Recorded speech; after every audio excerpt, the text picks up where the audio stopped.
இதே மாதிரி ஒரு பிஜேபியை ஆதரிக்கக்கூடிய ஒரு சங்கம் சொல்லியிருந்தா தமிழ் ஊடகங்கள் இன்னைக்கு எவ்வளவு ஒப்பாரி வச்சிருக்கும் பாருங்க. பாரதிய ஜனதா கட்சி அரசு ஊழியர்களை வைத்து கொண்டுதான் வெற்றி பெற்றதா அப்படின்னு நேர்பட ஊமையாயிருப்பானுங்க. வட்டமேஜை மாநாடு நடத்தியிருப்பானுங்க, இந்த கொத்தடிமை கூட்டம் நடத்தியிருப்பாங்க. இவங்களுக்கு ஹிந்திக்கும் இங்கிலீஷுக்குமே வித்தியாசம் தெரியாம கடையநல்லூர் ரயில்வே ஸ்டேஷன்ல ஹிந்தி அழிக்கிறேன்னு இங்கிலீஷ் அழிக்கிறானுங்க. அவங்க நுனிமரத்தில் உட்காந்து அடிமரத்தை வெட்டுற முட்டா பயில ஏமாங்க. அந்த கதையா திராவிட முன்னேற்ற கழகத்துக்கு தமிழ் தெரியாது, ஆங்கிலம் தெரியாது, அதுவும் உடன்பிறப்புகளுக்கு ஹிந்திக்கும் இங்கிலீஷுக்குமே வித்தியாசம் தெரியாதவங்க. அது உண்மைன்னா நான் சொல்றது உண்மைதானே? அப்போ பிரமோத் முத்தாலிக்கு நாங்க சொன்னது தப்புன்னு சொல்லட்டும், அதுக்கப்புறம் நாம இதை பின்வாங்குவோம்.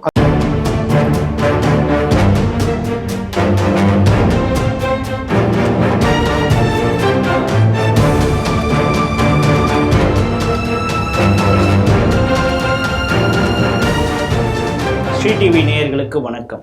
இன்றைய செய்திகள் சிந்தனைகள் நிகழ்ச்சிக்கு உங்களை வரவேற்கிறோம். முதலில் இன்றைய முக்கிய செய்திகளை பார்ப்போம். தமிழகம் முழுவதும் ஜாக்டோ ஜியோ ஊழியர்கள் மொத்த விடுமுறை எடுக்க திட்டம். அரபி, உருது, பாரசீகம் வாழ்க, ஹிந்தி ஒழிக, திராவிட மொழிக் கொள்கை. தமிழக காவல்துறையால் தேடப்பட்ட மாவோயிஸ்ட் கும்பலைச் சேர்ந்த 2 கேரள ஏடிஎஸ் ஆபரேஷனில் கைது. துளசி நீருக்கு ஹலால் சான்றிதழ் நியாயப்படுத்தும் ஜாமியத் உலாமா ஹலால் ட்ரஸ்ட். வங்கதேச இந்துக்கள் மீதான தாக்குதல் கண்காட்சி பார்வையிட்ட அஜித் தோவல். இன்றைய செய்திகள் குறித்து தனது கருத்துக்களை நம்மிடையே பகிர்ந்து கொள்ள நமது அரங்கத்திற்கு திரு ஓமாம்பிள்ளையர் ஜெயராமன் அவர்கள் வந்திருக்கிறார். ஸ்ரீ டிவி நேயர்கள் சார்பாக அவரை வரவேற்கிறேன். வணக்கம். மார்ச் 24 வரைக்கும் ஜாக்டோ ஜியோ எந்தவித போராட்டமும் செய்யக்கூடாது அப்படின்னு உயர்நீதிமன்றம் உத்தரவு போட்டிருக்கு. ஏற்கனவே அவங்கள 2018 இந்த தீர்ப்பு கொடுத்துருக்காங்க. ஸோ அதை எக்ஸ்டெண்ட் பண்ணி நீ மார்ச் 24 வரைக்கும் பண்ணக்கூடாதுன்னு. ஆனால் அவங்க நாங்கள் போராடுவோம் அப்படின்னு ஏற்கனவே பல கட்ட பேச்சுவார்த்தைகள் நடந்தது. நேற்று கூட அமைச்சர்களோடு பேச்சுவார்த்தை நடந்தது. அந்த பேச்சுவார்த்தை சுமூகமாக நடைபெறவில்லை. அப்படிங்கிறதுனால இன்றைக்கி ஒரு மாஸ் லீவ் போட்டுட்டு கடைசியாக ஒரு எச்சரிக்கையாக ஜாக்டோ ஜியோ சொல்லியிருக்கிறது. 2026 திமுக எங்களை ஏமாற்றக்கூடிய இந்த திமுக 2024 ஏமாறும். அப்போது எப்படி பணி செய்ய வேண்டுமோ அப்படி செய்வோம் அப்படின்னு உலகமே உற்று நோக்கக்கூடிய திராவிட மாடலை இந்த உலகத்திற்கு காட்டி கொண்டிருக்கக்கூடிய ஸ்டாலினுக்கு ஒரு ஜாக்டோ ஜியோ தலைவர்கள் இப்பொழுது சவால் விட ஆரம்பிச்சிருக்கிறாங்க. இதை எப்படி பார்க்குறீங்க? நீங்கள் இந்த ஜாக்டோ ஜியோன்னா அந்த திமுகவோட அரசு ஊழியர் பிரிவாக இருக்க அவங்க தானே? இப்போ பாரதிய ஜனதாவில் பிரச்சார பிரிவு, கொள்கை பிரிவுக்கு நான் செயலாளராக இருக்கேன். இந்த மாதிரி கலை இலக்கிய பிரிவு, தமிழ் வளர்ச்சி பிரிவு, வர்த்தக பிரிவு அப்படின்னு திமுகவில் வர்த்தக பிரிவில் நம்ம அன்பு அண்ணன் காசிமுத்து மாணிக்கம் மாநில தலைவராக இருக்காங்க. இந்த ஜாக்டோ ஜியோங்கிறது இந்த அரசு ஊழியர் பிரிவு திமுகவோட 6வது விரலா, திமுகவோட ஒரு எக்ஸ்டெண்டட் ஆமா இருக்கா? அதுதானே சொல்றீங்க நீங்க?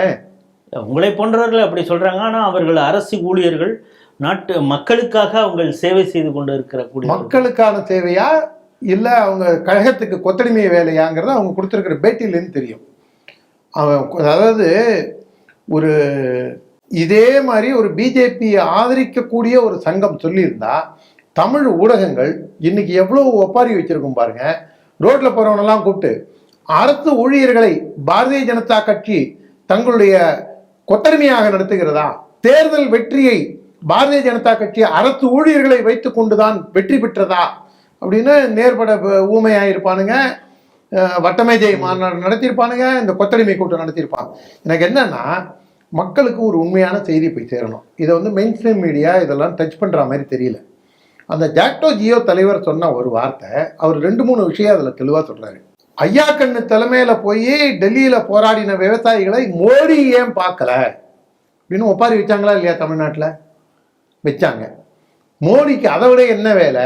நடிகையை பார்ப்பாரா, நடிகனை பார்ப்பாரா, சங்கியை பார்ப்பாரா அப்படிலாம் கேள்வி கேட்ட பயலுக இன்னைக்கு வாயில பலாப்பழத்தையே வச்சிருக்காங்களாங்கிற டவுட்டு. ஏன்னா இந்த ஜாக்டோ ஜியோ நேத்தி சொல்றாங்க, நாங்கள் அந்த செக்ரட்டேரியட்டில் முதல்வர் இருக்காரு, நாங்கள் பார்க்கணும்னு சொன்னோம், ஆனால் அவர் எங்களை பார்க்க முடியாதுன்னு சொல்லிட்டாரு. அப்போ நல்ல கண்ணு இவருக்கு ஐயா கண்ணுக்கு என்னெல்லாம் விமர்சனம் மோடி மேலே வச்சிங்களோ அத்தனை விமர்சனங்களும் இந்த ஜாக்டோ ஜியோ போராட போனவங்க சொன்ன குற்றச்சாட்டில் ஸ்டாலினுக்கு பொருந்துமா பொருந்தாதான் முதல் இது. ரெண்டாவது விஷயமா, இந்த ஜாக்டோ ஜியோ என்ன சொல்கிறாங்க, நீ எப்படி நீ ஆட்சிக்கு வந்துடுறேன்னு பார்க்கலாம் அப்படிங்கிற ரேஞ்சில் சொல்கிறாங்கன்னா, அப்போ இவங்க தேர்தல் போது திமுகக்கு கள்ள ஓட்டு போட்டிருக்காங்கிறது தான் இவங்க டைரக்டாக இவங்க ஒத்துக்கிறாங்கிறது தான். இதை சட்ட ரீதியாக அவங்க தப்பிச்சுக்க பார்க்குறாங்க. அதாவது ஒரு கட்சியை எப்படி வெற்றி பெற வைக்க முடியுங்கிற சூட்சமாக உங்களுக்கு தெரியும் அப்படிங்கிறான். அப்போ போன தடவை அந்த என்ன பாண்டே இதில் பீகாரி பார்ப்பனர் அவர் வகுத்து கொடுத்த திட்டம், அந்த பிரசாந்த் கிஷோர் பாண்டே அவர் வகுத்து கொடுத்த திட்டம் இல்ல, கருணாநிதி 50 ஆண்டு கால ஆட்சி, 50 ஆண்டு காலம் மு.க. ஸ்டாலினின் பொது வாழ்க்கை, திராவிட சித்தாந்தம், அதெல்லாம் ஒரே ஒரு பலூன்ல ஒரு குண்டூசி வச்சு குத்துற மாதிரி இந்த ஜாக்டோஜி என்ன சொல்றாங்க, தேர்தல் போது எப்படி வேலை செய்யணும் அப்படிங்கிறது எங்களுக்கு தெரியும். வர தேர்தலில் உங்களை நாங்கள் எப்படி நீங்க எங்களை சந்தோஷமா வச்சுக்கலன்னா, எங்க டிமாண்டை நீங்க ஏற்றுக்கொள்ளவில்லை என்றால், நீங்கள் எங்களுக்கு கொடுத்த வாக்குறுதியை நீங்கள் நிறைவேற்றவில்லை என்றால், அடுத்த தேர்தலில் உங்களுக்கு நாங்கள் பாடம் புகட்டுவோம். இவங்க போடுற ஓட்டுனால மட்டும் இந்த ரிசல்ட் வந்துட போறதில்ல. இவங்க கள்ள ஓட்டுக்கு துணை போனார்கள் என்பதைத்தான் மறைமுகமாக இவர்கள் பேசுகின்றார்கள். இந்த ஜாக்டோ ஜியோ சங்கமானது திராவிட முன்னேற்ற கழகத்திற்கு ஒரு சார்பு நிலை எடுத்து கொத்தரமையா தான். எனக்கு தெரிஞ்சு நம்ம சிவ இளங்கோன்னு ஒருத்தர் தொடக்கப்பள்ளி ஆசிரியர் சங்கமோ என்னமோ ஒருத்தர் முன்னாடி இருந்தார், பட்டுக்கோட்டை பக்கம், நம்ம டெல்டாக்காரர் வரும்.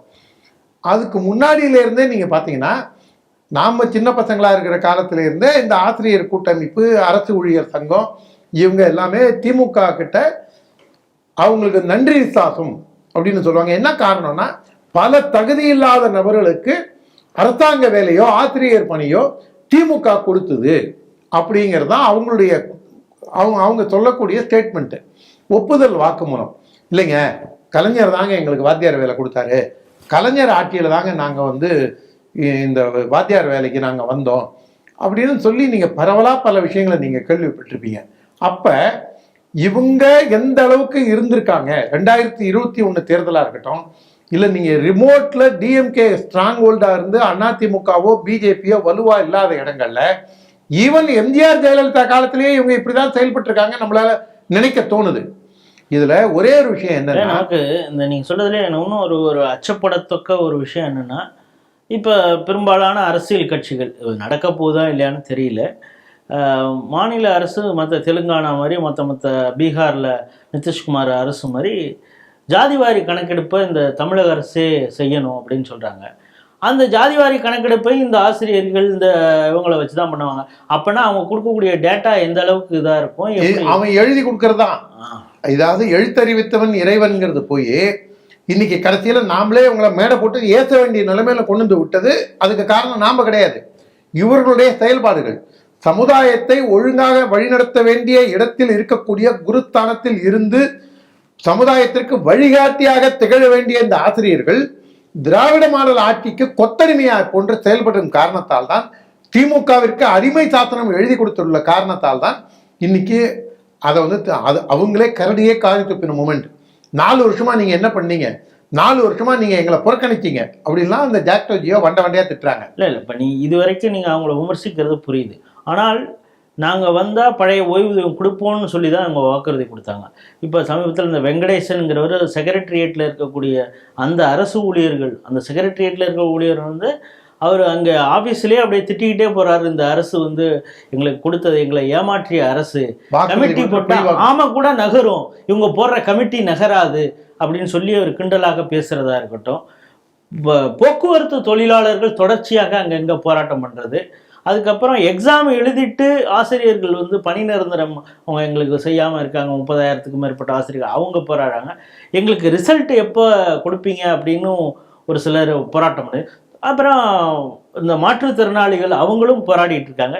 இந்த அரசுக்கு எதிராக அனைவருமே போராடுறாங்கல்ல. இப்போ இவங்க சொல்றதை நம்ம குற்றம் சொல்ல முடியுது, மற்றவர்களும் இதே ஒரு எண்ணத்துல தானே இருக்காங்க. பொய் வாக்குறுதி கொடுத்ததுதான் ஒரே இது எல்லாருக்கும் 1000 ரூபா அப்படின்ட்டு அப்புறம் தகுதி உள்ளவர்களுக்கு 1000 ரூபா, என் தகுதியை நீ யார் முடிவு பண்ண அப்படின்னு கேள்வி கேட்டாங்கன்னா 2026 சட்டமன்ற தேர்தலில் அதுக்கான முடிவு கிடைக்கும். அதே மாதிரி தான் இந்த ஒரு படம் வந்தது இல்லை, இந்த இருடியம் இருக்குன்னு. என்ன படம்? சதுரங்க வேட்டை. என்னை பொறுத்த வரைக்கும் இது வந்து திராவிட மாடல் ஆட்சியோ ஸ்டாலின் ஆட்சியோ இல்லை, இது சதுரங்க வேட்டை ஆட்சி. ஏன்னா அடுத்தவன் ஆசையை தூண்டு, அவனோட ஆசையை தூண்டினா அவன் வந்து உன் வலையில விழுவான் அப்படிங்கிற கதை தான். அந்த ஒரு ஒற்றை இலக்கணத்தோட சதுரங்க வேட்டை படத்துல சொன்னதுதான் ஸ்டாலின் வந்து இந்த அரசு ஊழியர்களுக்கெல்லாம் சொல்லி அவங்க ஆசையை தூண்டில் போட்டு உங்களுக்கு எல்லாம் செஞ்சு கொடுக்குறேன்னு சொல்லி கடைசியில செய்யறதுக்கான நிதி, உங்களுக்கு நிதி ஆதாரங்களை கொண்டு வராம, நிதி ஆதாரங்களை கொண்டு வரத்துக்கு வழிகள் இருந்தும் அதெல்லாம் தனியாருக்கு அந்த பணம் பிரைவேட்டா யார் யாருக்கோ போறதுக்கான வழியை பார்க்கும்போது வருஷத்துக்கு 30,000 கோடி ரூபான்னு டபுள் வாட்ச் டக்லஸே பேசியிருக்காரு. ஸோ இந்த மாதிரி பணங்கள்லாம் போகும்போது ஜாக்டோ ஜியோ இதெல்லாம் கருத்தில் கொண்டாங்கன்னா, யோப்பா ஊரடிச்சு உலையில போட்டு உன் குடும்பத்துக்கு எடுத்துட்டு போகாதையா, எங்களுக்கெல்லாம் குடியா இந்த பணத்தை அப்படின்னு கேட்டிருந்தா அது நியாயம். ஆனால் ஜாக்டோ ஜியோ திமுக தங்களுக்கு செய்யலேன்னு ஒன்று பொங்கி எழுந்து கோர்ட்டு உத்தரவையும் மதிக்காம இவங்க போராடுறாங்க. கண்டெம்ட் ஆஃப் த கோர்ட்டா இதில் யார் யாரெல்லாம் இந்த போராட்டத்தை முன்னெடுத்தாங்களோ அவங்களுடைய பதவியெல்லாம் கோர்ட்டு தலையிட்டு காலி பண்ணோம். ஏன்னா திராவிட மாடல் ஆட்சி செய்யாது. இல்லை, ஏற்கனவே இந்த ஜாக்டோ ஜியோ போல அரசு ஊழியர்கள் சங்கங்களையே எப்படி கருணாநிதி செய்வாரோ அதே போல உடைக்கக்கூடிய வேலையும் இந்த அரசு சொல்றாங்க. அந்த ஜாக்டோ ஜியோ பேட்டிலேயே சொல்றாங்க, எங்க சங்கத்தையே இவங்க உடைப்பாங்க, உடைச்சி இதுக்கான வழியை செய்வாங்க அப்படின்னு. ஆக மொத்தம் எல்லா தரப்புலையும் இந்த திராவிட மாடல் ஆட்சி தோல்வியை தான் சந்தித்து கொண்டிருக்கின்றது என்பது இந்த ஜாக்டோ ஜியோவுடைய இவங்களுடைய போராட்டத்தின் வாயிலாக தெரிகின்றது. அதுல முக்கியமாக தெரிய வேண்டியது, மக்கள் புரிந்து கொள்ள வேண்டியது, இந்த திமுக வெற்றி பெறும் பித்தலாட்ட வேலைகளுக்கு இவிஎம் மிஷின் மோடியை கூவி கூவி சொன்ன பயல்கள்லாம் இப்ப இதுக்கு வாயை திறந்து பேசணும். இவிஎம் மிஷின்ல அது வந்து ஒரு ஸ்டாண்ட் அலோன், அதில் சிம் கார்டு கிடையாது, நீங்கள் எக்ஸ்டர்னல்லாம் ஆப்ரேட் பண்ண முடியாது, ப்ரீ ப்ரோக்ராம் பண்ண முடியாது. ஆனால் அதை தாண்டி திமுகவோட வெற்றிக்கு காரணம் இந்த ஜாக்டோ ஜியோதாங்கிறது அவங்களே கொடுத்திருக்கிற ஒப்புதல் வாக்கு மூலம். இதை மக்களும் புரிந்து கொள்ள வேண்டும். தினமும் இந்த மொழி பிரச்சனையை வைத்து பலரும் காரசார விவாதங்கள் நடக்கிறத நம்ம பார்த்துக்கிட்டு இருக்கோம். தமிழ்நாட்டிலேயே தினமும் ஒரு கற்பழிப்பு, ஒரு பாலியல் வன்கொடுமை நடந்துகிட்டு இருக்கு. அதையெல்லாம் மெயின் ஸ்ட்ரீம் மீடியா பேசாமல் இருப்பதற்காகவே தினமும் இந்த மொழி பிரச்சனையாக பேசிகிட்டு இருக்காங்க. இன்னும் பழைய மெத்தடு, ஓல்டு மெத்தடு, கன்வென்ஷன் மெத்தடுன்னு சொல்லுவாங்களே, அதை வந்து திமுக மீண்டும் கையில் எடுத்திருக்கிறது. ஒரு கையில் ப்ரஷ்ஷும் ஒரு கையில் இந்த கருப்பு மையையும் எடுத்துகிட்டு எங்கெங்கே சென்ட்ரல் கவர்மெண்ட் ஆஃபீஸ் இருக்குதோ அங்கெல்லாம் அழிக்கக்கூடிய இங்கே வேலையை பார்த்துருக்காங்க. அதற்கு நக்கலாக அண்ணாமலை அவர்கள் பதில் சொல்லியிருப்பதையும் நீங்கள் பார்த்துருப்பீங்க. இந்திக்கு எதிராக நாங்கள் இருக்கிறோம், ஒரு மொழி போரை இப்பொழுது தொடங்கி இருக்கிறது மத்திய அரசு, அது மீண்டும் 2வது போரை தொடங்கினால் அதை சந்திக்க தயாராக இருக்கிறோம்னு இன்று கூட ஸ்டாலின் அவர்கள் பேசியிருக்கிறார். இது ஒரு பக்கம் இருந்தால், இன்னைக்கு இதே நேரத்தில் இன்னைக்கு 25/2/2025 மெட்ராஸ் யூனிவர்சிட்டியில் ஒரு சிம்போசியம் நடக்குது, ஒரு நாள் கருத்தரங்கு. என்னன்னா, சமகால இலக்கிய மொழியாக்கம், சிக்கல்களும் சாத்தியங்களும்.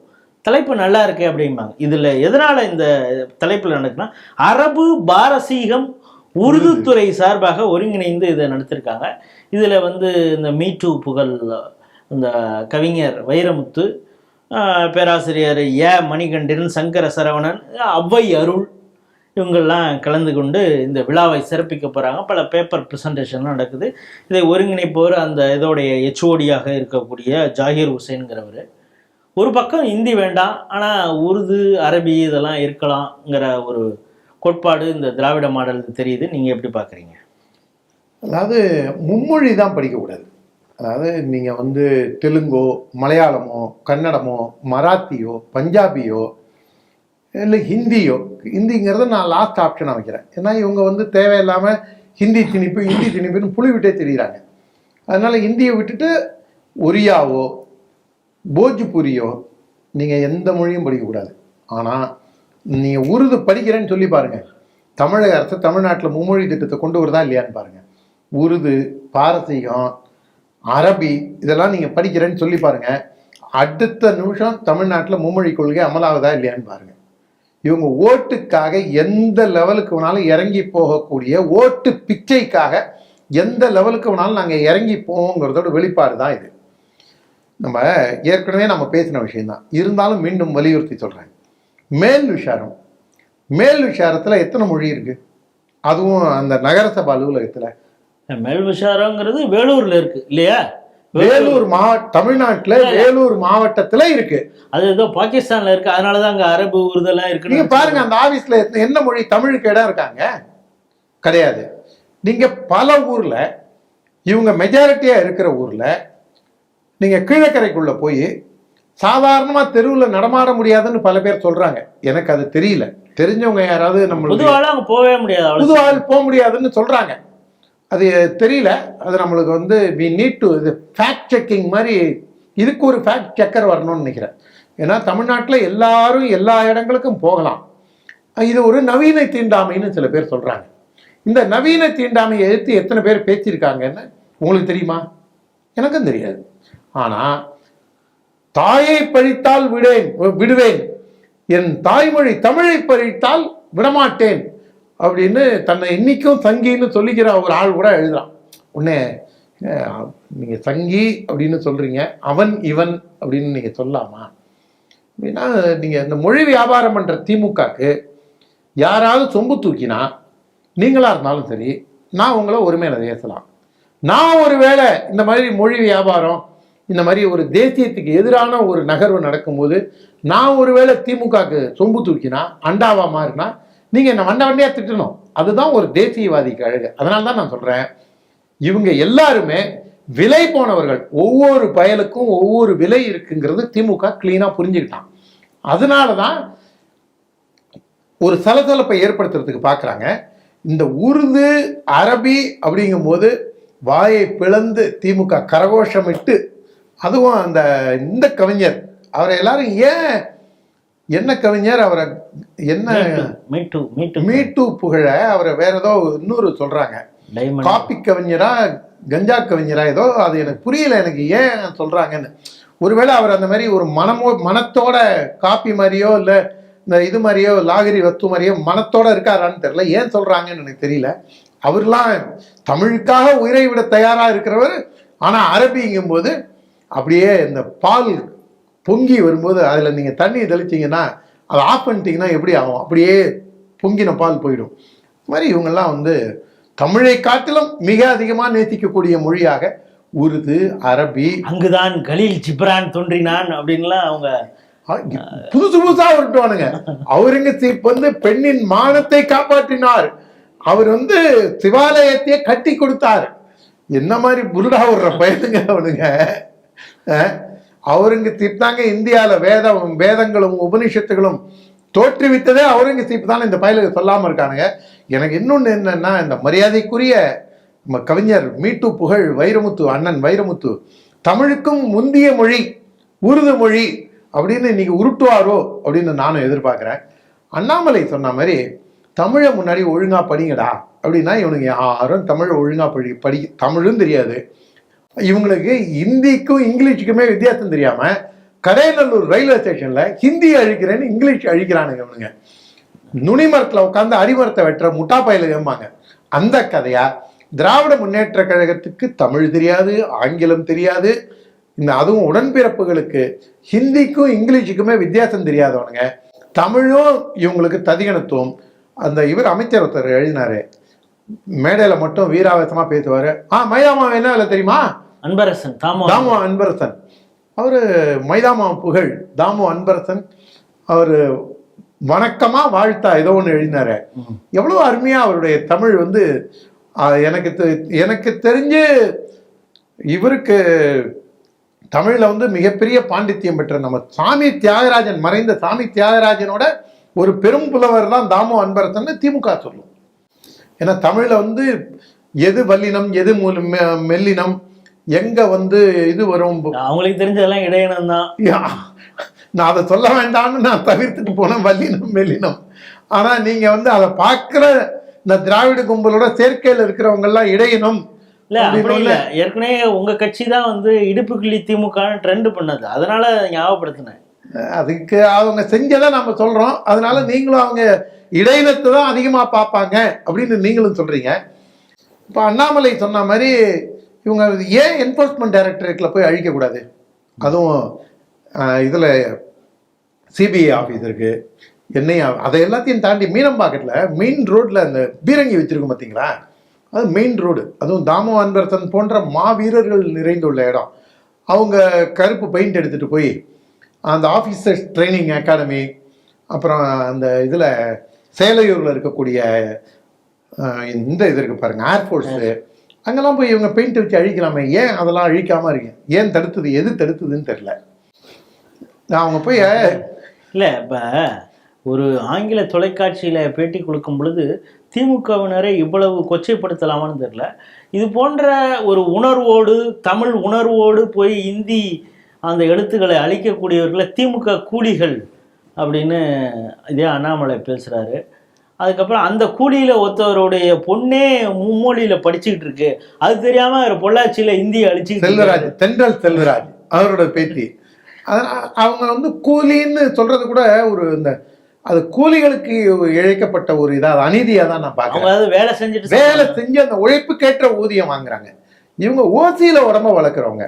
இவங்க வந்து ஒரு மொழியை அழித்து, அதாவது இவங்க நல்லா கவனிச்சு பாருங்களேன், நம்ம பல தடவை இங்கே சொன்னதுதான், நாங்கள் அனைவருக்கும் சமமானவர்கள் அப்படின்னு சொல்லி, நாங்கள் எல்லா மதத்தையும் சமமாக கருதுவோம்னு சொல்லி இந்து மதத்தை ஏசுவான், இந்து கடவுளை ஆபாசமாக திட்டுவான், ஒரு குறிப்பிட்ட ஜாதியை கேவலமாக பேசுவான். பின்னாடியே என்ன பண்ணுவான், நாங்கள் சமூக நீதி பேணுகிறோம், அனைவரையும் சமமாக பார்க்குறோமா. இங்கே தமிழ் மொழியை இவனுங்க வந்து பேசாமல் இருந்தாலே நம்மளுக்கு இந்த யோஜனை வராது, நெகட்டிவ் தாட்ஸ் வராது.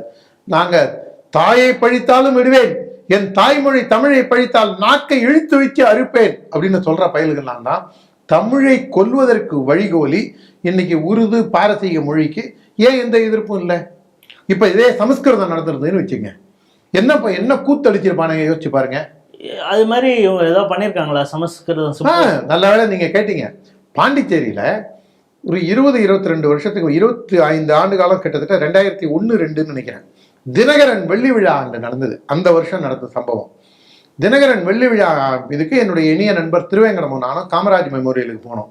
என்ன காரணத்துக்காக போனோம்னா, அவர் பிஜேபி கூட்டணியில் என்டிஏல இருந்துக்கிட்டு ப. சிதம்பரம், அப்போ இருந்த தமிழ்நாடு காங்கிரஸ் கமிட்டி தலைவர் நல்லக்கண்ணு, அந்த இப்போ இருக்கக்கூடிய அந்த எதிர்கட்சி காங்கிரஸ் கூட்டணியில் இன்னைக்கு இருக்காங்களே இண்டி கூட்டணியில் அத்தனை கட்சியும் அவங்க அங்கே வர வச்சுருந்தாங்க, அதிமுக தவிர, திருமாவளவன்லேருந்து எல்லாரும். அந்த இதுக்கு போகும்போது வெளியில் நல்லக்கண்ணு, பெரியவர் நல்லக்கண்ணு நின்று பேசிட்டு இருந்தார். திருத்துறைப்பூண்டி எம்எல்ஏ பழனிசாமின்னு நெத்தியில் மறு இருக்கும், பார்த்தா குங்குமம் போட்டு வச்சா மாதிரியே இருக்கும், அவரும் இருந்தார் சேப்பு துண்டு போட்டு. நான் அவர்கிட்ட கேட்டேன், ஐயா நல்லக்கண்ணிட்ட, அண்ணா இந்த மாதிரி வன்முறை எந்த ரூபத்திலையும் வரக்கூடாது இல்லையான்னு. ஏன் திடீர்னு கேட்குறீங்க? வரக்கூடாது தான் அப்படின்னாரு. இல்லை மீண்டும் உறுதிப்படுத்தி சொல்லுங்க. ஆமாம் வரக்கூடாது தான், அதுவும் மொழி பேரில் வன்முறை இது பண்ணலாமான்னு நான் எங்கேயோ நவுறேன்னு புரிஞ்சுக்கிட்டு, இல்லைங்க அதை வந்து எந்த ரூபத்திலையும் வரக்கூடாது, ஆனால் நீங்கள் என்ன காரணத்துக்காக கேட்குறீங்கன்னு தெரியல அப்படின்னாரு. அதுக்குள்ளே அந்த காம்ரேட்லாம் கொஞ்சம் சூடானாங்க. பழனிசாமி மட்டும் சிரிச்சுக்கிட்டே போயிட்டாரு.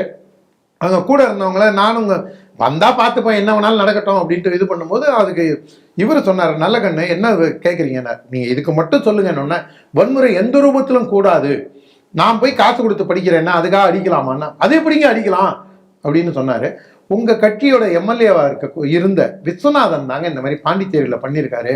ஒரு பிரைவேட் காலேஜில் சம்ஸ்கிருத பாரதி சார்பாக ஒரு தனியார் அரங்கத்தில் சொல்லித்தரத்துக்காக அவங்க வராங்க. அவங்களுக்குள்ள இருக்கக்கூடிய விஷயத்துக்கு தனியார் கல்லூரியிலேயே உள்ள புந்து அடிச்சு அநாகரிகமாக நடந்துட்டு சரியா தப்பா? ஆமாங்க தப்பு தான் அப்படின்னாரு. இதுக்கு சாட்சியாக இருந்த ஒரு திருத்துறைப்பூண்டி எம்எல்ஏ இப்பவும் இருக்காரு, என் ஃப்ரெண்டு திருவேங்கடம்.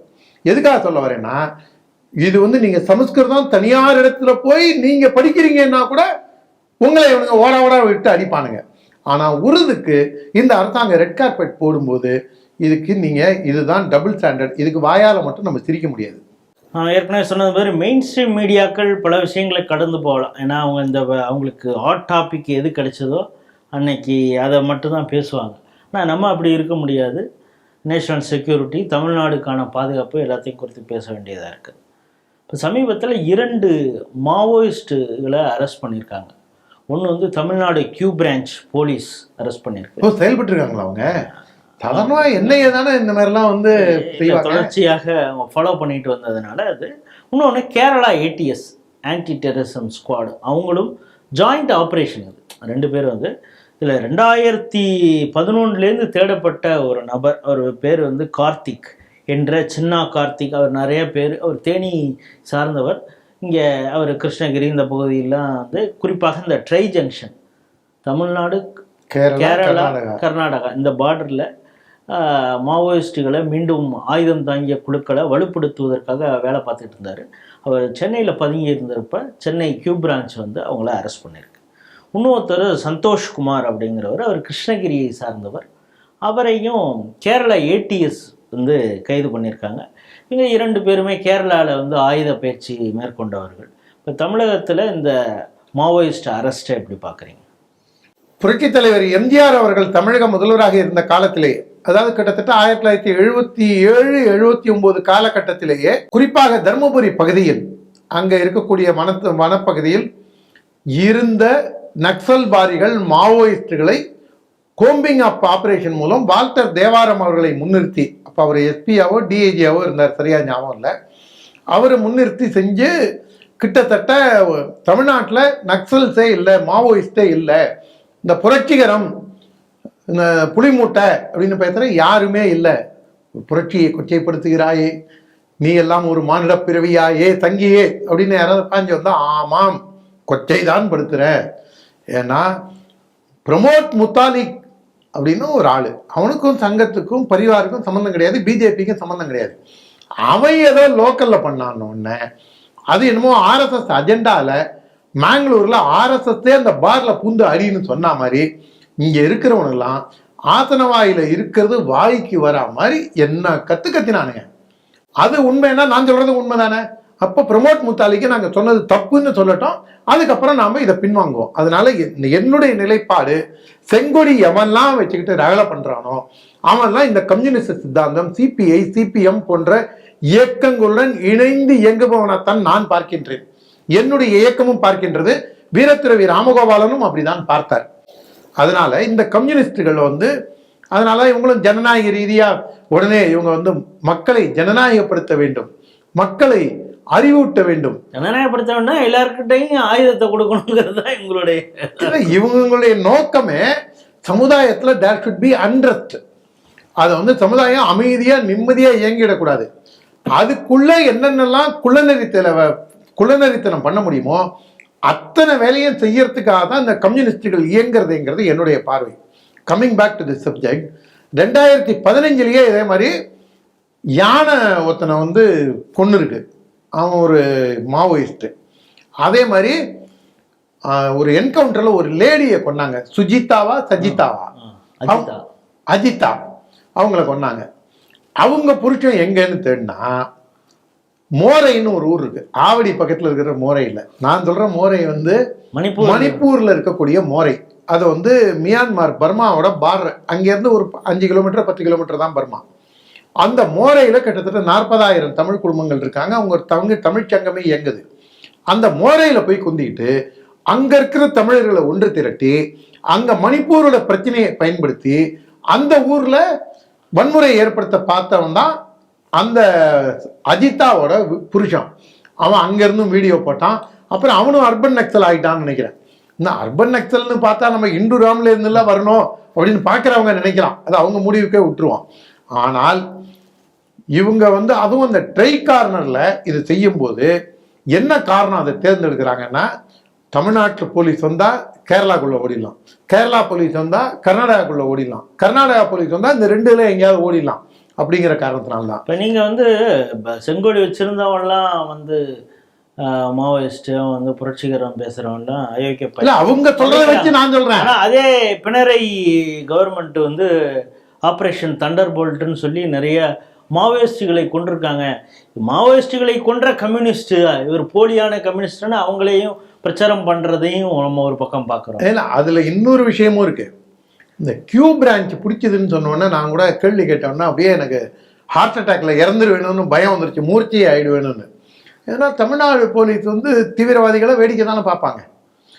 லக்ஷ்மணன் ஒரு போலீஸ்காரரு, அவர் சித்தூரில் போய் தீவிரவாதிகளை பன்னாய் பாயில் போலீஸ் பக்கம் பிடிக்கும்போது குக்கரால் அடித்து எந்த ஆளாவது எந்த இயக்கமாவது RSS பிஜேபி இந்து முன்னணி தவிர அடிச்சது பண்ணா இஸ்மான் நினைச்சுக்கோங்க, அங்க இருக்கிற ஒரு பொம்பளை தான், அதுவும் இஸ்லாமிய பெண்மணி அடிச்சா. அதனால லட்சுமணனை இவங்க யாரும் கேட்கல, ஏய் அந்த அடி வாங்கி நீ ஏன்டா இன்னும் உயிரோட இருக்க, நீ எல்லாம் ஒரு போலீஸ்காரனா அப்படின்னு இன்னும் அவங்களுக்கு ஏசாம இருக்காங்களே, நம்ம அவங்களுக்கு நன்றி தான் தெரிவிக்கணும். அந்த மாதிரி அப்பயாவது போலீஸ் கொஞ்சம் ஆக்டிவா இருந்தது. ஜெயலலிதா காலத்திலேயாவது நாமெல்லாம் ஏதாவது வாய்க்கு வந்ததை பேச போறோமேங்கிறதுக்காக அந்த அம்மா ஏதோ நடவடிக்கை எடுத்தாங்க. அதுவும் தவழ்ந்தபாடியார் ஆட்சிக்கு வந்ததுக்கு அப்புறம் 2017க்கு அப்புறம் குறிப்பா பிஜேபி காரணம் பிடிச்சி ஜெயிலில் போடணுங்கிற, அதாவது நீங்க வந்து பிரச்சனை எங்க இருக்கோ அந்த பிரச்சனையை பத்தி பேசுற பிஜேபி காரணம் தூக்கி உள்ள போட்டுரு, இந்த பிரச்சனை அது பாட்டுக்கு இருக்கட்டும் அப்படின்னா தவழ்ந்தபாடியார் ஆட்சியிலையா இருக்கட்டும் இல்ல ஸ்டாலினோட ஆட்சியிலையா இருக்கட்டும் இப்படிதான் நடந்துட்டு இருக்கு. இந்த 2017க்கு அப்புறம் NIA தான் தமிழ்நாட்டில் பல்வேறு இடங்கள்ல தீவிரவாதிகளை குறி வச்சு தூக்கி அவங்கள தொடர்ந்து மானிட்டர் பண்ணி, அதிலே என்ன சொல்றாங்க, தமிழகத்திலையும் ஒரு சில நல்ல உளவுத்துறை அதிகாரிகள் இருக்காங்க, ஆனா அவங்கள செயல்பட விடாம இங்க இருக்கக்கூடிய அரசுகளே பார்த்து கொண்டது அப்படிங்கிற. எப்படி அவங்க எதுக்கு எங்களுக்கு தேவை, பாய்ங்க கோச்சிப்பாங்கல்ல.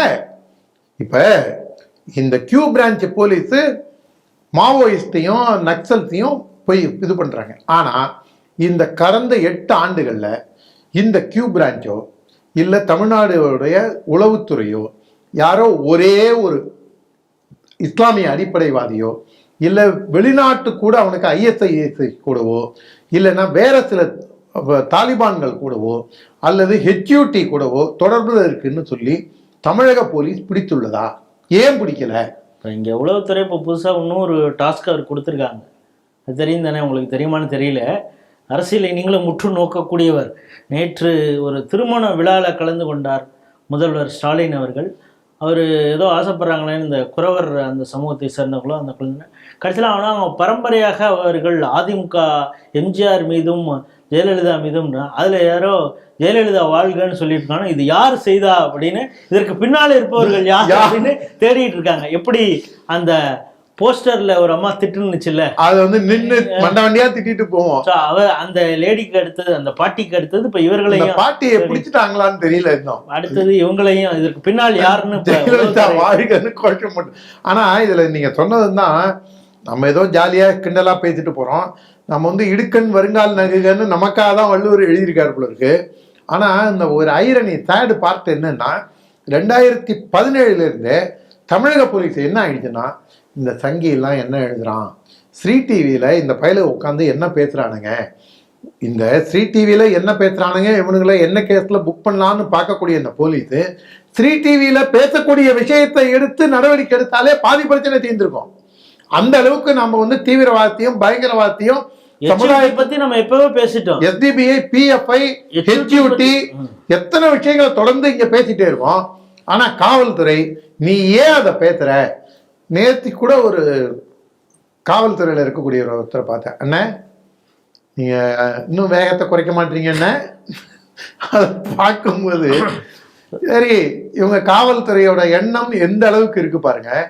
ஆனா பினராயி விஜயன் 1000 தான் இருந்தாலும் அந்த ஆள் வந்து ஏற்கனவே சங்கிகள் மீது பழியாக இருந்து 300 பேருக்கு மேல கொலையாவதற்கு காரணமாக பினராயி விஜயனும் ஒன் ஆஃப் த ரீசனா இருந்தா கூட அந்த ஆள்கிட்ட இருக்கக்கூடிய ஒரு சின்ன நேர்மை கூட, அந்த ஆள் PFஐயும் இந்த மாவோயிஸ்டும் சேர்ந்து செயல்படுறாங்க அப்படின்னு குற்றச்சாட்டை அவர் தொடர்ந்து வைக்கிறார். ஜாயிண்ட் ட்ரைனிங் ஆயுத பயிற்சி பண்றாங்க, 2 பேருமே ஜாயிண்ட் ட்ரைனிங் எடுக்கிறாங்க. இவங்களுக்குள்ள இந்த அண்ட்ரஸ்ட் கிரியேட் பண்றதுக்கு, சொசைட்டியை உடைக்கிறதுக்கான இந்த வேலையை செய்யறாங்க அப்படின்னு சொல்லக்கூடிய ஒரு நெஞ்சுரம் பினராயி விஜயனுக்கு இருக்கு. ஆனா அது கூட ஸ்டாலினுக்கு இல்லை. அப்படின்னா அவருக்கு இந்த மாநிலத்து மேல உள்ள அக்கறை என்னங்கிறதா நம்ம புரிஞ்சுக்க முடியுது. இனியாவது தமிழக முதல்வர் விழித்து கொள்வாரா? அரசியல் செஞ்சு பெட்டி பாலிடிக்ஸ் பண்ணி மொழிவெறியை தூண்டி ஆரிய சதி பிஜேபி உள்ள பூந்துரும் இப்படிங்கெல்லாம் நிறுத்திட்டு தமிழக முதல்வர் கொஞ்சமாவது பினராயி விஜயன் மாதிரியாவது, நான் பினராயி விஜயனை பார்க்கறது 100% அந்த 1% இருந்தாலும் 1% ஸ்டாலின் எடுத்துப்பாராங்கிறதா என்னுடைய ஆசை. ஹலால் சர்டிஃபிகேஷன் இது ஒரு மிகப்பெரிய பிரச்சனை. இதை பற்றி உங்களால் பேசாமல் இருக்க முடியாதாடான்னு எப்படியும் கமெண்ட்ல நம்மளை வெள்ளிக்கிழமை வெறியர்கள் வந்து நம்மளை திட்டாமல் இருக்க மாட்டாங்க. இருந்தாலும் அது பேசி தான் ஆகணும். மெயின் ஸ்ட்ரீம் பேசுகிற போகிறதில்ல, நம்ம தானே பேசி ஆகணும். மத்திய அரசு இந்த ஹலால் சர்டிஃபிகேஷன் குறித்து அவங்களுடைய ரிசர்வேஷனாக சொல்லியிருக்காங்க. தொடர்ச்சியாக அதில் வந்து ஒன்று அதில் அலால் எக்கானமிங்கிறது ஒரு பக்கம் இருக்குது, அதில் பல தகுடு தத்தங்கள் நடக்குது. அதுக்கப்புறம் வரைமுறை இல்லாமல் எல்லா ப்ராடக்ட்ஸுக்கும் அலால் சர்டிஃபிகேஷன் அப்படிங்கிறது ஏற்றுக்கொள்ள முடியாது அப்படின்ட்டுருக்காங்க.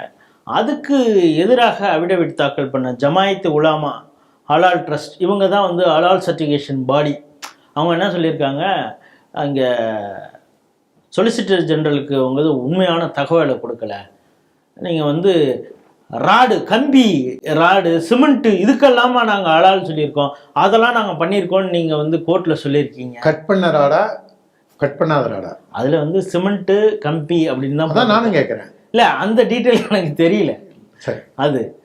அதுக்கப்புறம் வந்து ஒரு வருடத்திற்கு உங்களுக்கு கிட்டத்தட்ட 2.5 கோடி ரூபா ஹலால் சர்டிஃபிகேஷன் மூலம் வருது அப்படிங்கிறாங்க. ஆனால் நாங்கள் 59 லட்சம் டேக்ஸாக கட்டுறோம், தெரியும் என்ன ரேஷியோ புரியவே இல்லையே அப்படின்னு அந்த விஷயத்தையும் அவங்க சொல்லியிருக்காங்க. ஆகவே ஹலால்ங்கிறது மிக முக்கியமான விஷயம், இதில் வந்து மத்திய அரசு விளையாடக்கூடாது அப்படின்னு அவங்க தங்களுடைய அபிடவிட்டில் சொல்லியிருக்காங்க. ரொம்ப சென்சிட்டிவான விஷயம்னு சொல்லியிருக்காங்க. இந்த ஹலால் சர்டிஃபிகேஷன், ஹலால் எக்கானமி, இதை பற்றி நீங்கள் என்ன நினைக்கிறீங்க? அதாவது நம்ம நுப்பூர் சர்மாவா, என்ன Sharma, Nupur Sharma, BJP spokeswoman, அவங்க வந்து ஒரு எம்எல்ஏ ஆகி மந்திரி ஆவாங்க, இல்லை டெல்லி முதல்வராக கூட ஆவாங்கன்னு நான் நினச்சேன். ஆனால் நீங்கள் வந்து ஒரு சென்சிட்டிவ் சப்ஜெக்ட் எடுத்து பேசினா உங்களை நாங்கள் என்ன செய்வோம், இத்தனைக்கும் 3வது முறையாக பாரத பிரதமராக நரேந்திர மோடி அவர்கள் வந்துள்ளார். ஆர்எஸ்எஸ்லேருந்து வந்தவங்க தான் இன்றைக்கு ஜனாதிபதி, துணை ஜனாதிபதி, பிரதமர், உள்துறை அமைச்சர், பல்வேறு மாநிலங்களோட கவர்னர் எல்லாம் இருந்தும் கூட அந்த கட்சியோட ஸ்போக்ஸ் பர்சனுக்கு ஏன் பாதுகாப்பு இல்லை, அவங்களால ஏன் வெளியில் வர முடியல? இதை உணர்ந்தாலே இந்த ஹலால் பிஸ்னஸில் இருக்கக்கூடிய விஷயங்களை நம்ம உணர்ந்துக்க முடியும். சில விஷயங்களை நம்ம போகிற போக்கில் குறியீடாக தான் சொல்ல முடியுது. இதில் என்ன பிரச்சனைனா, அந்த அம்மா என்ன பேசினாங்க, நீ ராமரை பேசினேன்னா நான் ஏன் நபியை கொஸ்டின் பண்ணக்கூடாது? அதுவும் அவங்களுடைய புத்தகத்துல இருந்ததுதான் சொன்னாங்க. அவங்க புத்தகத்துல இருந்ததை கோட் பண்ணதுக்கே இப்படி பாஞ்சு வராங்களே. இங்க தமிழ்நாட்டுல தெரியாத மந்திரத்துக்கு விளக்கம் கொடுக்கிறாரு முதல்வர் ஸ்டாலின். அவரால் எனக்கு தெரிஞ்சு இந்த ஒரு சபாபதினு ஒரு படம், அது ஏன் சம்பந்தம் இல்லாமல் நான் சொல்றேன்னு யாராவது நினைச்சுக்காதீங்க. உண்மையிலேயே நான் வந்து இந்த முதல்வரை சபாபதியாக தான் நானும் பார்க்குறேன். அந்த படத்துல வந்து அந்த இவரு ராமச்சந்திரன், முட்டக்கண்ண ராமச்சந்திரன், அவர் வந்து படி இப்படின்னோன்னா அவர் படிக்காம அவர் ஜாலியாக இருக்கிறதுல தான் ரொம்ப இன்ட்ரெஸ்டாக இருப்பார். அவர் கூட அவர் பேரும் சபாபதி, முதலாளி பேரும் சபாபதி, தொழில் அங்கே அவருக்கு உதவியாக இருக்கிறவர் பேரும் சபாபதி, புலிமூட்டை ராமச்சந்திரன் நினைக்கிறேன். இவர் என்ன பண்ணுவார், படிப்பு வரலன்னொன்னா வாத்தியார் வந்து ரயிலை பற்றி ஒரு குறிப்பு வரைக, வியாசம் எழுது அப்படின்னோன்னா ரயில் ஆனது எழும்பூர் ரயில் நிலையத்திலேருந்து கிளம்பி அப்படி சைதாப்பேட்டை வரும்போது கடகட கட குடு குடு குடு, அந்த பாலத்தின் மீது கடகட குடு குடு குடு அப்படின்ட்டு, அதுக்கப்புறம் செங்கல்பட்டு பாலாற்றின் மீது போகும்போது உடு உடு உடு உடு கடகட கடகட தடகட கூ இப்படின்னு அது சொல்லுவார். அந்த சபாபதியாவது ஒரு பக்கத்துக்கு அதை எழுதினார். நம்ம தமிழக முதல்வர்கிட்ட நீங்கள் ஏதாவது ஒரு சப்ஜெக்டை கொடுத்து மத்திய அரசின் மும்மொழி கொள்கையை பற்றி நீங்கள் ஒரு பக்கத்துக்கு எழுதுன்னு நீங்கள் சொல்லுங்க, அவரால் எழுத முடியுமா? இது வந்து அவுட் ஆஃப் சிலபஸ். நான் அவுட் ஆஃப் சிலபஸ்க்கே சொல்லல, அவருக்கு அது அவுட் ஆஃப் சிலபஸ் கேள்வியா, அவருக்கு அவுட் ஆஃப் சிலபஸ்னு சொல்லுங்க, அது கரெக்ட். நான் வந்து அவருக்கு நான் சொல்ல வருது, அவரால் எழுத முடியாதுன்னு அவருக்கு தகுதி இல்லைன்னு யாரும் நினைக்க கூடாது. அவருக்கு நேரம் இல்லை அப்படிதான் நம்ம சொல்லணும், இல்லைன்னா போலீஸ் நம்மளை பிடிச்சிட்டு விடும்.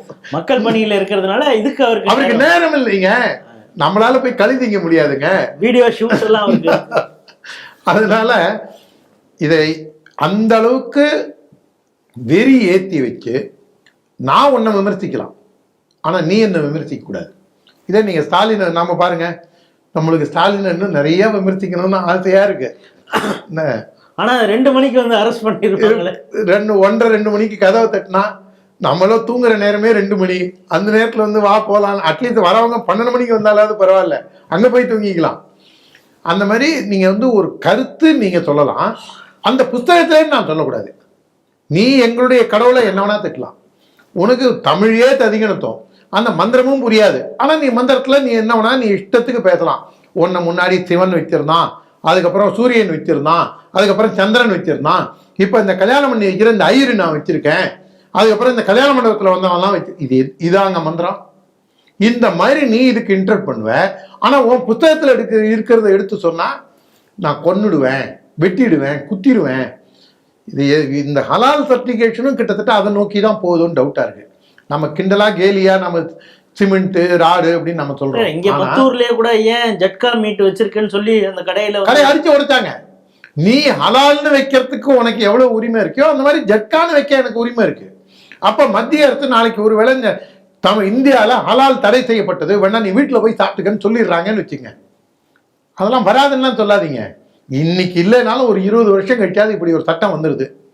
நீ இல்லைங்க எங்க வருதோ இல்லையா, திடீர்னு உத்தரப்பிரதேசல ஒரு ட்ரையல் கொண்டு வராரு. ட்ரையல் அண்ட் எரர் பேசிஸ்ல பார்ப்போம்.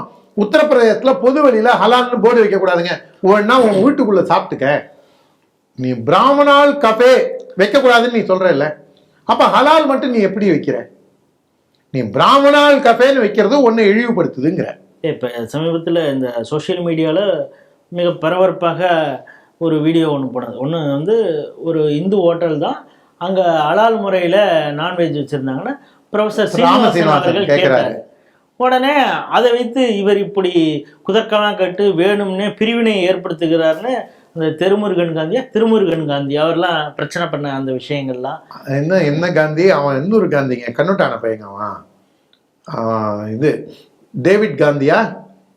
ஆமாம், அவன் தானே சொல்கிறீங்க? அவன் அவன் இதில் பிராமணால் கஃபேன்னு வச்சுருந்தா நாங்கள் அதை அடித்து உடைப்போம். ஏன்னு கேட்டால் அது வர்ணத்தில் வருது அப்படின்னு அந்த ஒட்டுத்திண்ணை குடியிருப்பாளர் அவர் சொல்கிறாரு. சுபவீர பாண்டியன் சொல்கிறாரு. வைசியா பேங்க்னு இருக்குல்ல, கரூர் வைசியா பேங்க், பிராமணன் சத்திரியன் வைசியன் தானே வருது. அப்போ அந்த வைசியா பேங்க்குங்கிறது அதுவும் இதில் தானே வருது, வர்ணத்தில் தானே வருது. ஏன் அந்த பேங்க்கை இவங்க இன்னும் அடித்து உடைக்கல? ஏன் அந்த பேங்க் பெயரை மாற்ற சொல்லி கேட்கல? அதெல்லாம் இப்போ நிறைய மெர்ஜ் இப்போ வேற விதமா ஆயிடுச்சு. இல்லை இப்பயே கரூர் வைசியா பேங்க் இருக்கு, இன்னும் பெரிய அளவில் நல்லா டெவலப் ஆகி வரணுங்கிறதா என்னுடைய ஆசையும் கூட. ஆனா இவங்களுடைய நோக்கம் என்னங்கிறத பாருங்க. ஒன்னால ஹலாலை ஏத்துக்க முடியுது, ஆனா அந்த பிராமணால் கஃபேன்னு இதை நான் நடத்துறேன் நானு இந்த இதுன்னு சொல்லி அவன் வெளிப்படுத்திக்கிறான். ஆனா இஸ்லாமியன் வெளிப்படுத்தினா தப்பு இல்லை, ஐருங்க வெளிப்படுத்தினா தப்பு, இந்துன்னு சொல்லி வெளிப்படுத்தினா அது தப்பு, ஜட்கான்னு வச்சா தப்பு. எனக்கு இதுல புரியாத விஷயம் என்னன்னா, சிமெண்ட்டு, ஜல்லி, மண், இதுக்கெல்லாம் தாண்டி இப்ப அடுத்து துளசி தண்ணிக்கும் அவன் ஹலால் கேட்கிறானா. அது அவங்கள பொறுத்த வரைக்கும் ஹராம், புனித நீர். கங்கைங்கிறது அவங்கள பொறுத்த வரைக்கும் அது ஒரு தண்ணி.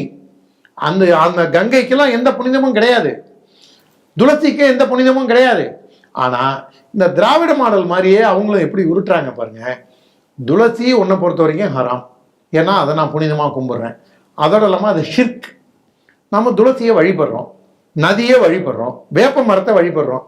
இன்னும் அவங்க வேப்ப மரத்துக்கு கேட்டாங்களா இது ஹலால்? இல்ல, அதை நீங்க டர்மரிக் மாதிரி ஏதோ ஒன்று பண்ணி அதோட மிக்ஸ் பண்ணி ஏதாவது நீங்க இது பண்றீங்க. வேப்ப மரத்தையே கேட்டா போது எப்படி இந்த என்ன இது இந்த இடத்த பிடிக்கிறதுக்கு ஒரு இது லேண்ட்ஜிகாத், இந்த கோவில்லாம் இந்த திருச்சி பக்கத்துல கூட கோவில்லாம் எங்களோடதுன்ட்டாங்களே வக் போர்டு.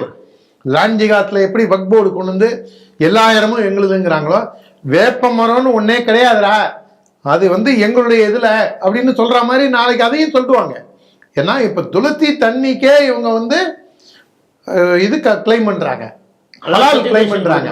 காரணம் அதுல எந்த அனிமல் ஃபேட் இந்த இதெல்லாம் அதுல பயன்படுத்தி இருக்க கூடாதுங்கிறதுக்காக நாங்க அந்த சர்டிஃபிகேட். அதுக்குதான் பச்சை இது வச்சிருக்கானே லோகோ, பச்சை சிவப்பு விதவிதமான லோகோ வச்சு பச்சை இருந்தாதான் அது சைவம்னு இருக்கு. அதை தாண்டி வேற என்ன உனக்கு வேணும்? அப்ப இதையே வேற ஒருத்தன் கேட்டான்னு நீ என்ன சொல்ற? அப்படி என்றால் நீ ஏன் இந்த ஊரில் இருக்கின்றாய், ஓடி போயேன் அப்படின்லாம் பேசுறோம். இப்ப இதுக்கு என்ன சொல்ல போறாங்கிறத ஏன் கேள்வி. என்னை பொறுத்தவரையில் இஸ்லாமிய சகோதரர்கள் இந்த நாட்டின் ஒரு பிரிக்க முடியாத அங்கம். 80% மேலான இஸ்லாமியர்கள் அவங்க ஒரு அமைதியான வாழ்க்கை முறை தான் விரும்புறாங்க. ஆனா நீங்க பார்க்குற இடம்லாம் திருப்பரங்குன்றம் மலையே என்ன சொல்லிட்டான், இது வக்போர்டு இடம்ட்டான் இந்த பையன். இப்ப துளசி தண்ணியும் ஹலால் சர்டிஃபிகேஷன் தான். இரும்பு, ஜல்லி, சிமெண்ட் மூட்டை எல்லாத்துக்குமே ஹலால் கொண்டு வரான். இதை மத்திய அரசு கேள்வி கேட்டா இது என்னுடைய நம்பிக்கைங்கிற. இப்ப மு க ஸ்டாலினுக்கு இதே விஷயம் பொருந்துமா? இஸ்லாமியர்கள் ஸ்டாலினுக்கோ இல்ல நுபுர் சர்மாவிற்கு எதிராக பேசினவர்களுக்கோ அல்லது இந்து மத சம்பிரதாயத்தை நீங்கள் கேவலப்படுத்தாதீர்கள்னு சொல்லும் போது இதே வார்த்தையை இஸ்லாமிய சகோதரர்கள் கண்டிப்பாக சொல்வார்கள் என்று நான் எதிர்பார்க்கின்றேன். VIF விவேகானந்தா இன்டர்நேஷ்னல் ஃபவுண்டேஷன் அப்படின்னு சொல்லி பல முன்னெடுப்புகளை செய்யக்கூடியவர்கள் தான். அதில் ஏற்கனவே மிக முக்கியமான பொறுப்பில் இருந்து வழிகாட்டியவர் தான் இன்னைக்கு நமக்கு நேஷ்னல் செக்யூரிட்டி அட்வைசராக இருக்கக்கூடிய அஜித் டோவல் அவர்கள். அவர் நேற்று ஒரு கண்காட்சியில் அவர் கலந்து கொண்டிருக்கிறார். என்னென்னா, பங்களாதேஷில் இருக்கக்கூடிய சிறுபான்மையினர்கள் அவர்கள் சந்திக்கக்கூடிய பிரச்சனை, ஏற்கனவே அங்கு இன அழிப்பு அவர்கள் மீது எப்படி நடத்தப்பட்டது அப்படிங்கிறத ஒரு கண்காட்சியாக வச்சுருக்கிறாங்க. அதை பார்த்த உடனே பல பேருக்கு கண்கள் கலங்கி இருக்குது.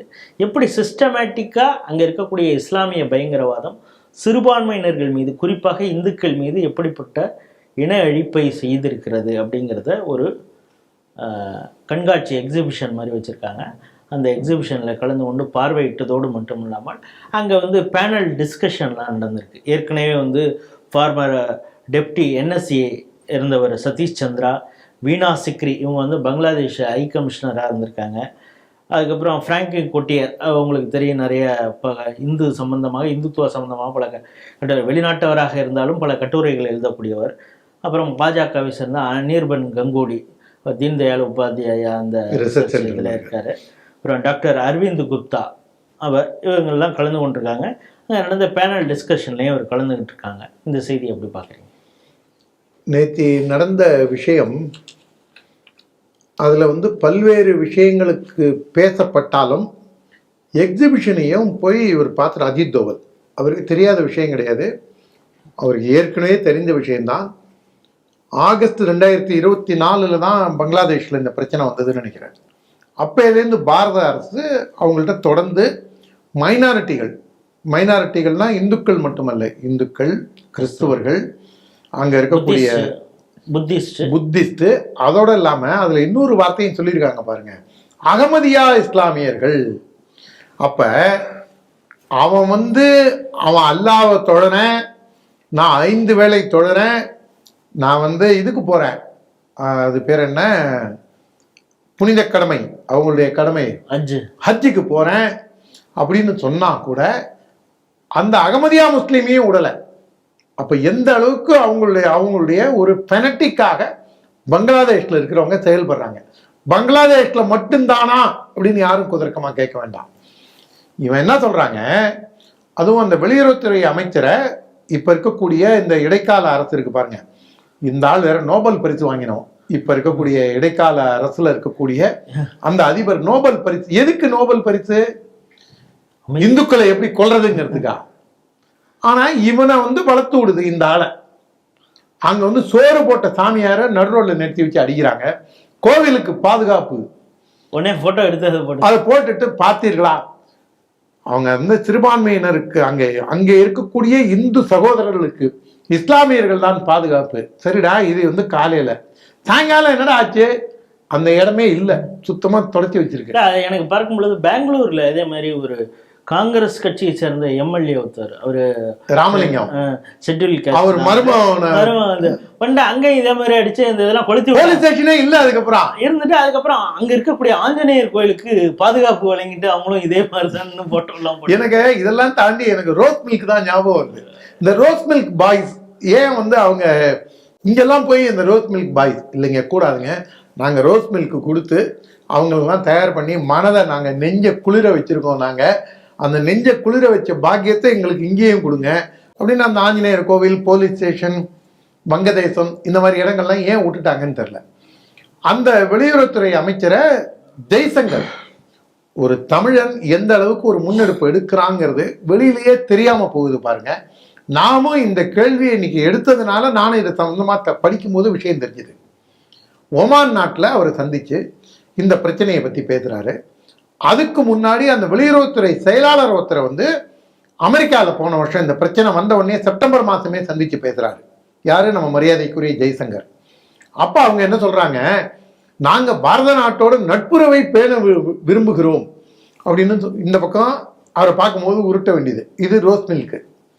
இந்த நட்புறவை பேண விரும்புங்கிறது ரோஸ் மில்க் ஒப்பீட்டு அளவில் பாருங்க எப்படி உலக அளவில் இவங்க உருட்டு இருக்குங்கிறதுக்கு.